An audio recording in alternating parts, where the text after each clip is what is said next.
이튿날 요한이 예수께서 자기에게 나아오심을 보고 이르되, 보라, 세상 죄를 지고 가는 하나님의 어린 양이로다.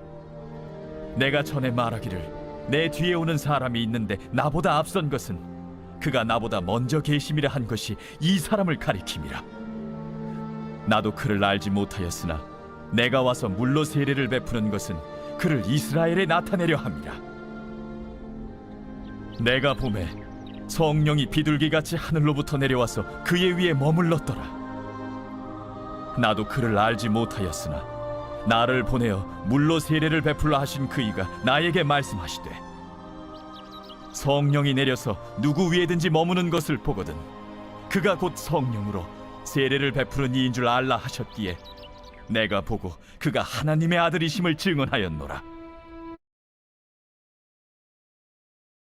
여러분 안녕하세요. 요한복음 네 번째 말씀, 하나님의 어린 양입니다. 어제 말씀에서 우리가 세례 요한은 곧 외치는 자의 소리에 불과하다고, 그리고 그의 외침에 소리의 실체가 오면 그는 사라질 존재라고 말씀드렸습니다. 요한의 소리는 바로 그거였어요. 회개하라, 천국이 가까웠느니라. 이제 곧 메시아가 올 것이야. 그리고 실제로 그 다음날 메시아이신 예수님이 요한에게 찾아오셨습니다. 요한복음 1장 29절을 보면, 이튿날 요한이 예수께서 자기에게 나아오심을 보고 이르되, 보라, 세상 죄를 지고 가는 하나님의 어린 양이로다. 세례 요한이 지금 요단강 건너편 베다니에서 사람들에게 회개하라를 외치고 세례를 베풀던 다음 날, 그는 마찬가지로 그 자리에서 물로 세례를 베풀고 있었는데 저 멀리에서 예수님이 오시는 것을 목격합니다. 원래 요한이랑 예수님은 사촌지간이에요. 사촌. 모르던 사이가 아닌데, 세례 요한도 예수님이 메시아라는 사실은 몰랐겠죠. 그래서 31절, 33절 말씀을 보면 나도 그를 알지 못하였으나 라고 말하고 있어요. 인간적으로 모르는 게 아니라 그가 메시아였다는 것을 모르고 있었던 것 같아요. 그런데 예수님이 요한에게 다가오는 그 순간 갑자기 이렇게 고백합니다. 보라, 세상 죄를 지고 가는 하나님의 어린 양이로다. 요한이 예수를 보는 순간 깨달았어요. 저분이 세상의 모든 죄를 지실 그리스도구나.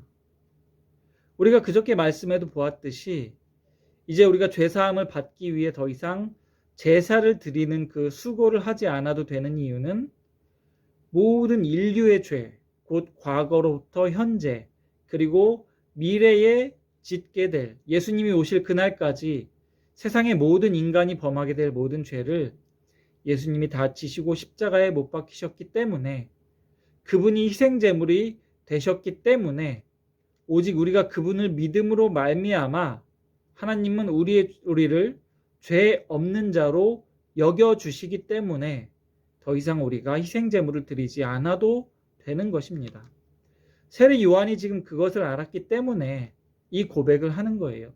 세상 죄를 지고 가는 하나님의 어린 양이로다. 그래서 예수님이 실제로 그 어린 양이 되셔서 돌아가셨어요. 예수님이 돌아가신 날짜는 바로 유월절 준비일, 곧 제6시에, 우리나라 시간으로 하면 유월절 준비일, 그러니까 유월절 어린 양을 잡는 그날 12시, 낮 12시에 십자가를 지고 골고다 언덕으로 향하셔서 그곳에서 온 인류의 죄를 지시고 돌아가셨어요. 그런데 평소 예수님과 사촌지간이던 세례 요한이 갑자기 그걸 어떻게 알았냐고요. 평소 그냥 알고 지내던 사이인데 갑자기 하나님의 어린 양이구나. 그걸 어떻게 깨달았냐면 32절부터 나와 있죠. 요한이 또 증언하여 이르되, 내가 보매 성령이 비둘기같이 하늘로부터 내려와서 그 위에 머물렀더라. 나도 그를 알지 못하였으나 나를 보내어 물로 세례를 베풀라 하신 그이가 나에게 말씀하시되, 성령이 내려서 누구 위에든지 머무는 것을 보거든 그가 곧 성령으로 세례를 베푸는 이인 줄 알라 하셨기에 내가 보고 그가 하나님의 아들이심을 증언하였노라 하니라. 요한이 저 멀리서 오는 예수를 보았는데 성령이 비둘기같이 하늘에서 내려와서 그 위에 머물고 있는 모습을 보았대요. 그래서 그는 확신한 것입니다. 아, 저분이시구나. 나의 외침의 소리는 바로 저분을 향해 있는 거였구나. 그걸 누가 알려주셨냐면 33절에 나를 보내어 세례를 베풀라 하신 그이, 곧 성부 하나님께서 그걸 알려주셨다고 요한이 말하고 있습니다. 요한은 이미 이때부터 삼위일체 하나님을 알고 있었던 것 같아요. 성부 하나님, 성자 예수님, 그리고 성령님. 하나님께서 그분의 아들 예수를 온 인류를 위한 희생제물로 보내시면서 지금 성령을 통해 확증하고 계신 것입니다. 마태복음이나 마가복음, 누가복음에는 이 장면에서 이런 말씀이 있어요. 하늘로부터 소리가 있어 말씀하시되 이는 내 사랑하는 아들이요 내 기뻐하는 자라 하시니라. 하나님께서 친히 당신의 음성으로 확증하고 계세요. 내 사랑하는 아들 예수라고. 그리고 세례 요한의 역할은 바로 여기까지입니다. 모든 시선을 예수께 향하게 하고 자기는 이제 소리처럼 사라지는 것입니다. 실제로 요한은 그리고 나서 얼마 되지 않아서 헤롯 왕에게 잡히고 참수형을 당해 죽고 맙니다. 여러분, 그래서 우리는 그 예수를 믿어야 죄사함을 받게 됩니다. 예수를 믿어야 그분이 하나님의 어린 양이 되셔서 우리의 모든 죄를 지고 십자가에서 죽으셨다는, 그분을 믿는 자는 멸망치 않고 영생을 받게 된다는 그 사실을 믿어야 하는 거예요. 그 예수를 알기 위해, 그 예수를 믿기 위해 여러분 날마다 하나님께 간구하시기 바랍니다. 하나님께서 세례 요한에게 예수가 어떤 분인지 알려주신 것처럼 하나님께서 우리에게도 그 예수를 알게 하시고 그 예수를 믿게 하는 믿음을 주실 것입니다.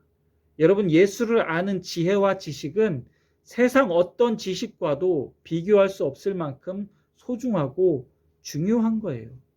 여러분, 그 예수를 알고 그 예수를 믿는 믿음이 날마다 더해져 가시기를 주님의 이름으로 축복합니다.